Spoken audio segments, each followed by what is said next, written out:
जमिनीच्या वादातून गळा आवळून जीवे मारण्याचा प्रयत्न, कर्जतचा आरोपी अहिल्यानगरमध्ये जेरबंद. नमस्कार, आपण पाहत आहात महाराष्ट्र जनता न्यूज.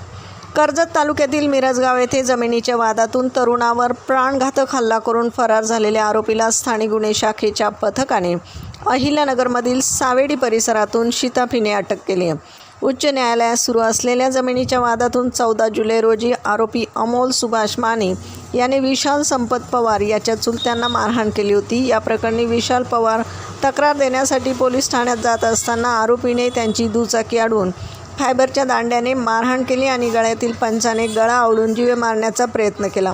या घटनेप्रकरणी मिरजगाव पोलीस ठाण्यात गंभीर गुन्ह्याची नोंद करण्यात आली होती.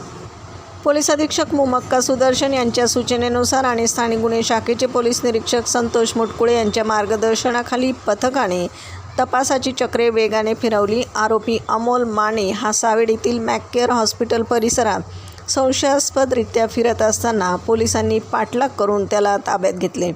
चौकशी दरम्यान आरोपीने गुन्ह्याची कबुली दिली असून पुढील तपासासाठी त्याला मिरजगाव पोलिसांच्या स्वाधीन करण्यात आले.